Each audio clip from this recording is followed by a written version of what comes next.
Do you know why am I wearing purple today? Yes. It's the first Sunday of Lent. What does that mean? What does Lent mean for you? Yes. To give up some stuff. To give up some stuff. Yeah. All right. So what have you given up? Yes. Yeah. I agree with you. And what have you given up? Yeah. You don't know. You don't got a lot. You haven't got a lot of time yet. Anybody decided? Yeah. You were thinking of giving up candy. You're still thinking? How much longer are you going to think about this? Huh? It's a tough decision. Yeah. I agree with you. It's a tough decision. How about you? Oh, you got a lot of thinkers here. Okay, how about you? Have you decided, do you know what you're going to give up yet for Lent? Do you know why we're giving up something for Lent? Yes. Jesus gave up food and money for the use of Lent. What is your name? Thomas, how old are you? 11? We can ordain you right now. Did you hear what he said? Because Jesus fasted for 40 days and 40 nights. He gave up. He gave up stuff for 40 days. So we can do that too. Well, don't do that for 40 days. Well, give up candy for 40 days and 40 nights. Not everything. Not everything. That's very good. So that's why we're purple, you know. And sometimes you see Mother Deb wearing different color, right? White or purple is Lent. And that's a special season. And what has Jesus, besides giving up, something for 40 days, what else did Jesus do for you? What else has Jesus done for all of us? The world, yes. He sacrificed himself. You got a lot of smart kids here. Did you know that? Yeah. Did you know that? I bet they're smarter than some of you. What is your name? Ingrid? That's a pretty name. Wonderful. And Lent is not just about giving up. It is also doing something, taking something on. Something very important, some kind of special duty. Do you help out at home? How many of you help out with your mom and dad at home? Yeah? What do you do? Sometimes I help my dad cook dinner. You cook dinner? Well, Sometimes. What do you cook? A couple nights ago I made mini calzones because that was a Mini calzone. Oh, wow. That's pretty fancy. How about you? You're not sure? You're not sure. What else are you going to take off for that? Wash dishes for mom? Clean up your room. How about that? He says no. Yeah. Are you kidding me? Lent, we do that. We give up something that we like. And we also take on a duty, something that we all do. Why do we do that? So you said something about Jesus giving up something for 40 days. And there's something a bit more than that. Anyone? Yes. Did he kind of protect us by saying no to the devil at times? Yes, we're going to talk about it. You heard that today, right? He was tested or tempted by. Have you been tempted? Yeah? And did you win? Yeah? Okay, I'll trust you on that.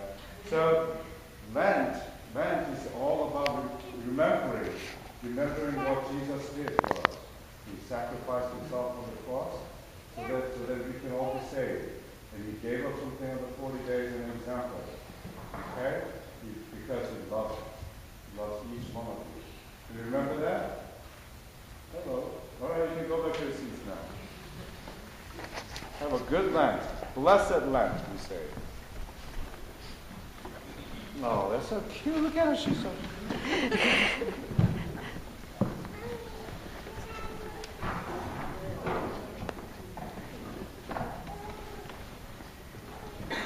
So I got to ask you, what is Lent for you?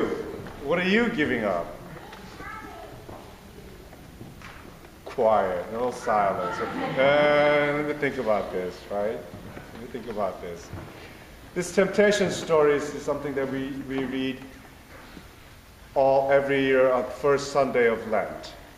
And it is told in both Matthew, Mark, and Luke. Matthew and Luke in those two Gospels. Slightly different, but the same basic story. And there's some sort of background details that we must also remember. It's not just about sort of temptation for the temptation's sake. Jesus has just been baptized. And it was an amazing experience, as you can imagine, because of what happened to him. A voice from heaven said, "You are my beloved. You are my son, the beloved." And he received this incredible new understanding of his identity. And so he's now then, the Bible tells us that he was driven out by the Spirit into the wilderness for 40 days, where he was tempted as well. And first of all, it sort of recalls of the Israelites' journey through the wilderness for 40 years, and where they were tempted, and they succumbed to temptation. The great big story was the golden calf, idolatry of golden calf. Remember that story? And there were other times where they failed. But the whole story of that wilderness story is that they learned to be the chosen people of God. They learned what it means to be the chosen people of God. They were tested and tried. So being chosen by God did not exempt them from this arduous journey. In the same way, being chosen as the Son of God, the beloved, did not exempt Jesus from being tempted and tried and this time in the wilderness.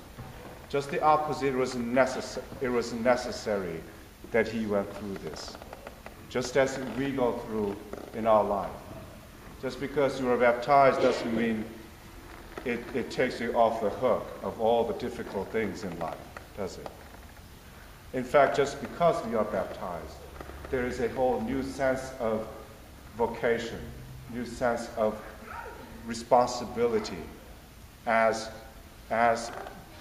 Christians, as disciples of Jesus Christ.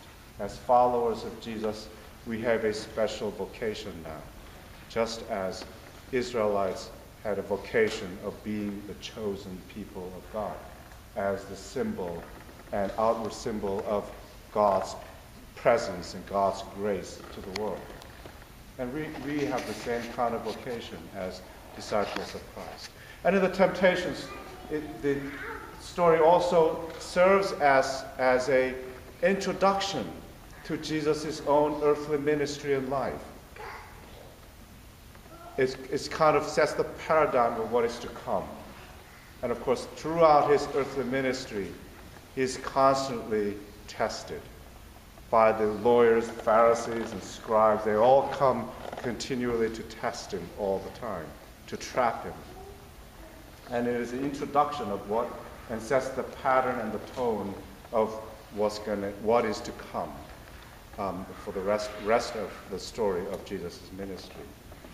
And so in the temptation, we have three temptations, and I'm perhaps, were there only three? Perhaps not. There were many more, but perhaps these three were what I would call the archetypal temptations. One, Satan comes Satan comes to Jesus and says, "Well, if you are the Son of God," and that's how he begins. If you are the Son of God. Isn't that how it always begins? If you are the child of God, if you claim to be a Christian, and it kind of gets at you from that your own identity, that's underneath of your identity. And so if you are the Son of God, you can change this stone into bread so that it can fill your hunger, satisfy your hunger. And it's an archetypal temptation about material goods in the world. How many pairs of I hate to do this, how many pairs of suits or how many pairs of clothing, how many pairs of shoes do you need? I know, and my wife is in the interior design business, and it's a very depressing job, believe me, because she comes home kind of depressed all the time, because she sees all these wealthy people with these enormous mansions and condos, and I don't know, about 10, 12 condos all over the world. They spend millions of dollars and she comes to our house and is like, okay, but how many homes do you have to have? I know they don't live any of them in year round. Some of them don't even live in, and some of them, they're just there, empty, for tax reasons. It's all that this. Where does the need for living stop and the greed begin? Where is that line? And Jesus is tempted by Satan for that to satisfy his hunger. And when are we satisfied? And when does the greed begin? And we all go through that in life, don't we? There comes a point where we have to make a decision. Well, this is enough. This is enough. We have enough now. But you get your neighbor who's got better and more. Say, well, hey, we got to catch up. We got to, we're living in a world where competition for material goods is there, tempting us all the time, and especially, with kids. Those of you with children in the schools, you've got a friend who's got a iPhone 6. And, your child comes home and says, "I need an iPhone 6." You say, "Well, but how do you balance this? How do you balance it?" And it's a great both spiritual and moral question. I'm sure you will have to deal with in your life all the time. And Jesus' simple answer is this: the man does not live by bread alone. There's something bigger. There's something bigger at stake than all this material wealth we're after. There's something much deeper and much more meaningful than all the stuff that we hoard to satisfy ourselves. The second temptation Jesus takes, Satan takes Jesus to the high mountaintops. It shows the world this is going to be all yours if you sign up with me. Come and sign up with me. And it's about power and status. And that's also, many of you work in corporations and companies. It's all about climbing the ladder to the top, climbing the ladder to where that certain status and certain power and authority. One of the things I've learned, and this is contrary to many people's imagination, but one of the things I've learned is that as a bishop, I actually have no power. You laugh, but it's true. Well, diocesan has some canonical authority, especially as a suffragan. I have no power. I have very little authority. And I find that really liberating. Really liberating. Because you know why? Because with the power comes accountability. Power without accountability is dangerous. Power plus fear begets extremism, fundamentalism, all that stuff. Power without moral and ethical accountability is a very dangerous thing. And that's what Satan is tempting Jesus with. You can have all of this if you sign up with me. How tempting. Oh, just imagine. Just think about it. And I'm sure some of you have been tempted by such a temptation as well. Maybe in a smaller scale, but it's there all the time in this world. There's always opportunity to buy into that power game in the world. Because relationships can be all about power. Even husband and wife, father and son, parent and child. It's a bit of a power game. A child kind of, teenagers come home and rebel against. It's a bit of a control issue. And you have to learn to manage all of that. And there's only one power. There's only one power that matters. It's the power of God's love. The way God uses God's power is through love. And what God in Jesus Christ has shown is that the incredible power of love that can win over, that can save, that can redeem all the things that we screw up in the world. The third temptation, Satan takes Jesus to the pinnacle of the temple. And this is the ultimate temptation, testing God. Throw yourself down there, I'm sure your God will save you. And Jesus, you will not test my God. Don't. And we are asked to test God all the time. If you stop to think about it, there's so many situations in life where we have to make that decision. Sometimes it's quite apparent. Sometimes it can be rather subtle. But there's always choice to be made, whether it's God's way or it's the worldly way. And it's a big struggle, isn't it? Oftentimes it's a big moral and ethical struggle. And Jesus' word, you shall not put your God to the test. And so all of these temptation stories, actually what they are really revealing to us is really the struggles that we are facing in our daily life. Struggles that we are facing in daily life.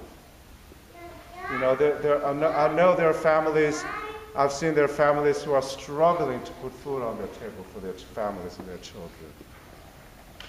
Okay, I'm sure they wish they could turn the stone into bread. Living in that kind of extreme and abject poverty. And I know there are people who, bread looks like just a stone they can throw away because they have so much. And we're living in that kind of extreme paradox. And we have to navigate through that. And always the answer comes back to the same thing for Jesus. Is God's in charge? What is God's will? He always gives up his will in order to do God's will. And that is what we are called to look at in our daily life. When you come to that kind of, sometimes it's small challenges, and sometimes they're big. Sometimes they're big. And you come to that point where you have to make that kind of decision. You ask yourself, well, where is God in this? Where is God in this decision-making process? And that's an important to ask yourself all the time. And today, we have three people who are being confirmed, one person who is being reaffirmed. And confirmation and reaffirmation is about renewal of faith. It's really a renewal of life in which we are all asked to take part, participate in their renewal of their faith in life. It's a privilege. It's a real privilege to take part and celebrate that. And earlier, I asked the candidates the question that I ask in every confirmation. And I'm going to ask you the same. And I ask the candidates to be quiet. And I'm asking you this. If you have a friend you know, or even a stranger or colleague at work comes to you and finds out that you go to church on Sunday, God forbid, and they say, well, tell me about Christian faith. In one sentence, explain it to me. I don't get this. Well, I don't know why you go to church. Well, explain Christianity to me just simply in one sentence. What would that be? Yeah? God is love. God is love. Anyone else? Well, that's good. That's good. They should go behind you. Oh, yeah. In the words of my grandmother, Yeah. God said it, I believe it, that settles it. God said, I believe it, and that settles it. That's good. God is love is probably the answer I get the most. It's the most popular answer. But the question is, what is that love? What do you mean when you say God is love? He will watch over you. He will watch over us. Have a relationship with him. Have a relationship with Him. Anyone else? Unconditional. Unconditional. You're almost there. Unconditional. Everlasting. Eternal life. Diana, tell her. Tell her.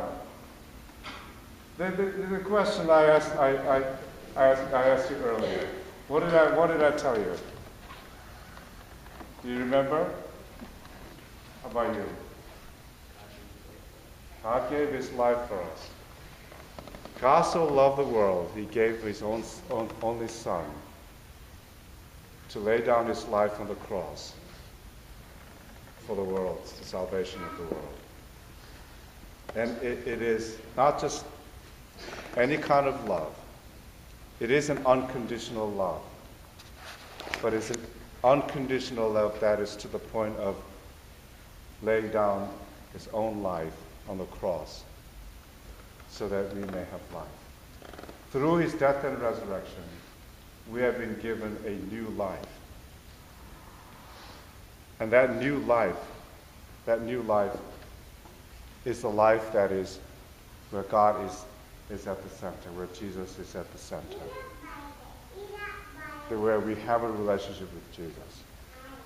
And we are called to make the same kind of sacrifice if necessary, when it comes down to it. And that is what Lenten season is, in a way, is all about. To delve into that question. Yes, what is my relationship with Jesus? Who is Jesus for you? What is your relationship with Jesus like? And Jesus loves you. You know the old song, Jesus loves you. But what does that mean? And during this Lent, I hope that you will struggle with this, because it is not as easy as it sounds to live that kind of love in this world. To live that kind of love in this world, the world tells us that's stupid. That's foolish.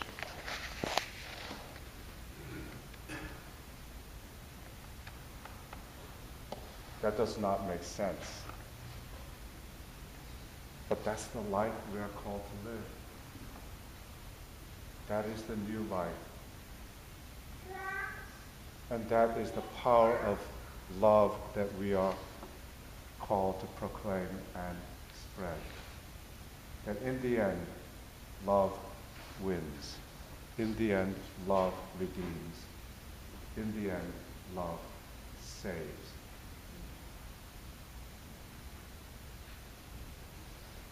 I wish you a blessed Lent, and we will now lay hands upon these candidates for the gift of the Holy Spirit. I hope you'll all pray with me for each and every one of them. Amen.